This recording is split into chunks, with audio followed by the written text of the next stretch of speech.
یعنی کہ نارملی ایسا ہوتا ہے کہ کوئی ایک چیز پیدا کرنے میں ملک کو اگر کہ کسی ایک شعبے میں کسی ایک فیکٹری کو صنعت کو اجارہ داری ہو تو وہ پھر دوسروں کو مقابلے میں نہیں آنے دیتے، لیکن اگر اسی طرح سے ہم بین الاقوامی تجارت کر رہے تو وہ چیز ہمیں باہر سے سستے داموں مل جاتی ہے، تو لہٰذا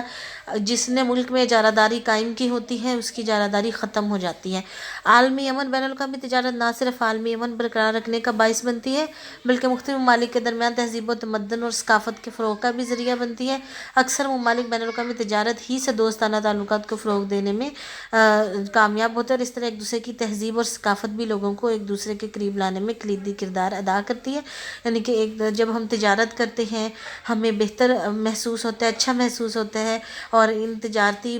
تعلقات کی بنیاد پر ہی ہمیں ایک دوسرے کے ساتھ انٹروڈیوس ہونے کا موقع ملتا ہے۔ جیسے کہ اگر ہم کہیں کہ ہمارے سعودی عرب کے ساتھ اچھے تعلقات ہیں تو وہ یہ کہا جاتا ہے کہ وہ ہمارا برادر ملک ہے، اور وہ ہمارے جو ہے وہ مذہب کے دینی طور پہ بھی جو ہے وہ ہمارے ان کے ساتھ مراسم ہے، لیکن چائنا کے ساتھ پاکستان کے بہت اچھے مراسم ہیں، کیونکہ انہوں نے ایسے کسی بھی ٹائم پہ ایک دوسرے کا بہت اچھے طریقے سے ساتھ دیا ہے۔ اب بین الاقوامی تجارت کے نقصانات، ظاہری بات ہے جس چیز کے فائدے ہوتے ہیں اس کے کہیں نہ کہیں کوئی نہ کوئی نقصان بھی ہوتا ہے۔ سب سے پہلا کہ بیرونی اشیاء پر انحصار، اگر ہم بالکل ہی تخصیص کار کے اصول کو اپناتے ہوئے کچھ چیزیں اپنے ملک میں پیدا نہیں کرتے کہ ہمیں دوسرے ممالک سے سستی مل رہی ہیں، تو اس میں سم ٹائم ایسا ہوتا ہے کہ ہم نقصان میں رہ جاتے ہیں۔ اگر اس ملک میں سرد بازاری ہو جاتی ہے، اس ملک میں کوئی آفت آ جاتی ہے تو وہ چیزیں نہیں بنا پاتے، تو پھر ہمارے ملک میں بھی ان چیزوں کی قلت ہو جاتی ہے۔ یا پھر ایسا ہوتا ہے کہ جو اگر اس ملک میں کوئی دو ممالک جو آپس میں تجارت کر رہے ہیں ان کی آپس میں تجارتی رابطے ختم ہو جاتے ہیں، تعلقات خراب ہو جاتے ہیں، تو تب بھی جو امپورٹ کرنے والا ملک ہے وہ نقصان میں رہتا ہے، اس کو نقصان ہوتا ہے۔ پھر محدود اشیاء کی پیدائش میں تخصیص کار، بین الاقوامی تجارت کی بنیاد ہی تخصیص کار پر ہوتی ہے، تو اس لیے ہر ملک اپنے وسائل کو صرف ان اشیاء کی تیاری میں استعمال کرتا ہے جس پر انہیں فی اکائی مصارف کم برداشت کرنے پڑتے ہیں، اور لہٰذا دیگر ضروری اشیاء کی پیدائش کو پس پش ڈال دیا جاتا ہے، کیونکہ انہیں پتہ ہوتا ہے کہ یہ چیزیں ہمیں کم قیمت پر دستیاب ہوتی ہیں۔ تو لہٰذا اس کا بھی پچھلے کے ساتھ ہم ریلیٹ کر سکتے ہیں کہ ایسی پالیسی معاشرتی ترقی اور ملکی حالات پر برے اثرات مرتب کرتی ہے۔ یعنی کہ اگر کسی وجہ سے تخصیصی شعبے میں مزدوروں کی ہڑتالیں ہو جائیں، خام مال اور مشینری کی عدم دستیابی ہو جائے، تو پیداواری شعبے میں پیداوار ہونا بند ہو جائے گی، بے روزگاری پھیل جائے گی، کیونکہ اگر ہم چند ایک سپوز 5 فرمیں 10 کی بجائے 10 شعبوں میں کام کرنے کی بجائے 5 چیزیں شعبوں میں کام کر رہے ہیں، تو لہٰذا زیادہ جو ہماری لیبر ہے وہ ان شعبوں سے وابستہ ہے، تو زیادہ پیمانے پر اگر ایک شعبہ بند ہو جائے تو زیادہ پیمانے پر بے روزگاری جو ہے وہ پھیل جاتی ہے اور ملکی سالمیت خطرے میں پڑ جاتی ہے۔ پھر ناموافق نسبت درآمد برآمد، نسبت درآمد برآمد کا مطلب ہے کہ جب ہم چیزیں منگواتے ہیں دوسرے ممالک سے اور بیچتے ہیں تو ان کا جو حساب کتاب ہوتا ہے اس کو ہم نسبت درآمد برآمد کہتے ہیں۔ تو ترقی پذیر ممالک کی زیادہ تر برآمدات جیسے کہ پاکستان ہے زرعی اجناس، کپاس، چاول، پٹسن، گندم، چائے، چینی وغیرہ پر مشتمل ہوتی ہے، جبکہ اس قسم کی اشیاء پیدا کرنے والے ممالک کی تعداد بھی زیادہ ہے، جس کی وجہ سے عالمی منڈی میں سخت مقابلہ پایا جاتا ہے۔ اور چونکہ زرعی اجناس کی قیمتوں کے مقابلے میں ظاہری بات ہے صنعتی اشیاء کی قیمتیں زیادہ ہوتی ہیں، جیسے کہ اگر آپ ایک کمپیوٹر خریدنا چاہیں تو وہ کتنے من گندم کے برابر ہوگا۔ تو اس طرح سے ترقی پذیر ممالک جو ہیں وہ زیادہ مہنگی چیزیں خریدتے ہیں اور سستی چیزیں بیچتے ہیں، تو لہٰذا ان کی نسبت درآمد برآمد غیر موافق رہتی ہے۔ پھر خام مال کی منڈیاں بین الاقوامی تجارت کے فوائد کی بدولت ترقی پذیر ممالک کی صنعتیں پسماندگی کا شکار رہتی ہیں، کیونکہ جو ترقی پذیر ممالک ہیں وہ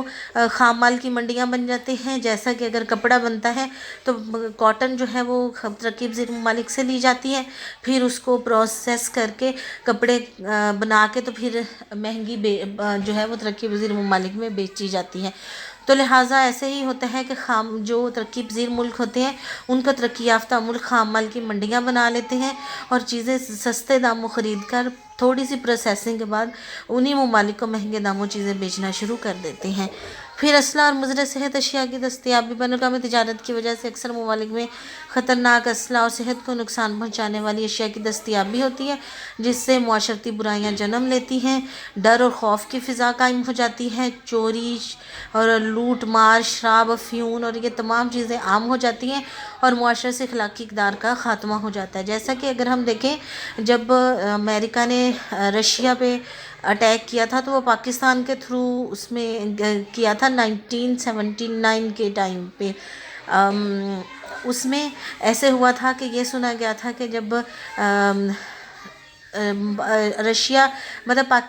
امریکہ نے رشیا پہ اٹیک کیا تھا تھرو پاکستان. تو اس میں یہ تھا کہ اگر ایک گاڑی ادھر جاتی تھی، یعنی کہ وہ افغانستان کو سپورٹ کر رہے تھے اس ٹائم، تو ایک گاڑی ادھر جاتی تھی تو ایک گاڑی اسلحے کی پاکستان میں رہتی تھی، جس کی وجہ سے بہت زیادہ اسلحہ پاکستان میں عام ہو گیا تھا، ناجائز اسلحہ. پھر ظاہری بات ہے برائیاں جنم لیتی تھی. پھر مشرف کے دور میں وہ تمام اسلحہ جو لائسنس نہیں تھا، رجسٹر نہیں تھا، وہ لے کے شاید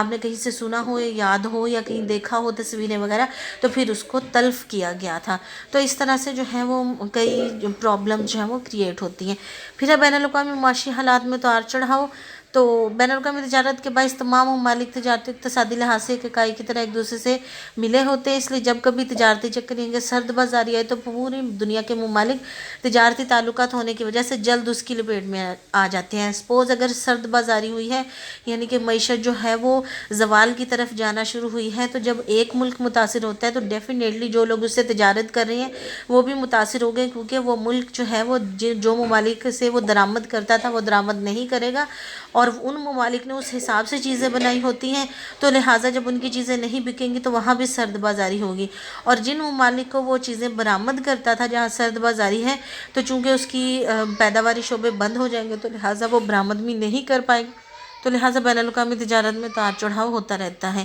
یعنی جب تیل پیدا کرنے والے ممالک میں تیل کی قیمتوں میں اضافہ ہوتا ہے تو تمام ممالک میں تیل کی قیمتیں بڑھ جاتی. ظاہری بات ہے جب ان کی ممالک میں تیل کی قیمت کا اضافہ ہوگا تو وہ تیل مہنگا دیں گے، تو ساری دنیا میں تیل کی قیمت بڑھ جائے گی. قیمتیں بڑھ جانے کی وجہ سے لوگوں کی قوت خرید کم ہو جاتی ہے اور معیار زندگی پست ہو جاتا ہے. پھر سیاسی غلبہ. بعض اوقات چھوٹی معیشتیں بین الاقوامی تجارت کے باعث اپنی سیاسی آزادی بھی کھو بیٹھتی ہیں، کیونکہ تجارت کرنے والے بڑے ممالک چھوٹے ممالک کی سیاسی صورتحال سے فائدہ اٹھا کر ان پر قابض ہو جاتے ہیں اور ان ممالک کے قیمتی وسائل اپنے ملک میں منتقل کرنا شروع کر دیتے ہیں.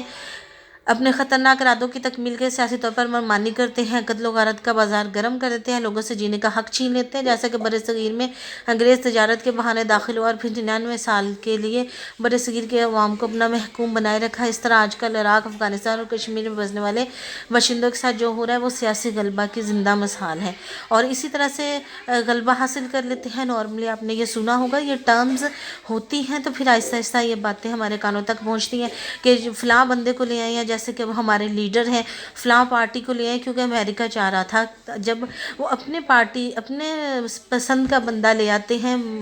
برسر اقتدار، تو ظاہر بات ہے اس نے وہی کرنا ہے جو اس کو لانے والے لوگ کہتے ہیں. تو دور حاضر میں ترقی یافتہ ممالک دنیا کے غریب اور پسماندہ ممالک کو اپنے اشیاء تجارتی مال فروخت کرنے کی منڈیاں بنانا چاہتے ہیں تاکہ غریب عوام ان کے اشاروں پر چلے. اس لیے دنیا کے بڑے بڑے ممالک میں ان منڈیوں پر قبضہ کرنے کے لیے آپس میں رقابت اور خود مختاری کی جنگ شروع ہو جاتی ہے. پھر کئی سالوں تک ان ممالک کو جنگی میدانوں میں تبدیل کر دیا جاتا ہے، جس سے غریب ممالک کے پیداواری وسائل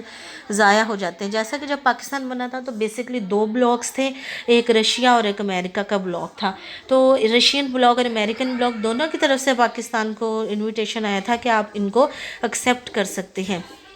تو اس ٹائم پہ جب وزیر اعظم خان لیاقت علی خان صاحب تھے، انہوں نے امریکہ کو پریفر کیا تھا کیونکہ ان کے خیال میں یہ جمہوری ملک تھا، تو یہ جمہوریت پہ یقین رکھتا تھا، جبکہ رشیا جو ہے وہ طاقت پہ یقین رکھتا تھا. اور پھر امریکہ نے رشیا کو توڑنے کے لیے اتنی زیادہ پاپڑ بیلے، پاکستان کے تھرو اس پہ جنگ کی، اسلحہ بھیجا، اور فائنلی رشیا جو ہے وہ خانہ جنگی کی وجہ سے ٹوٹ گیا. اور یہ جتنی ترکمانستان، تاجکستان، ازبکستان، یہ ساری ریاستیں ہیں، آذربائیجان، کوئی 7 8 9 ریاستیں جو تھیں یہ پھر رشیا کا حصہ تھی. رشیا رقبے کے اعتبار سے دنیا کا سب سے بڑا ملک تھا، لیکن یہ ریاستیں پھر علیحدہ ٹوٹ کے ملک جو ہے وہ ریاستیں علیحدہ علیحدہ بننا شروع ہو گئی. تو لہٰذا پھر وہ اس طرح سے جو ہے وہ رشیا کا زور ٹوٹ گیا اور امریکہ اور اسرائیل کا زور بڑھ گیا. آج کے لیے اتنا ہی کافی. باقی پھر انشاءاللہ بین الاقوامی تجارت کے جو نظریات ہیں، کلاسیکی نظریہ ایڈم سمتھ اور ڈیوڈ ریکارڈو کا، وہ ہم انشاءاللہ نیکسٹ لیکچر میں پڑھیں گے. اللہ حافظ.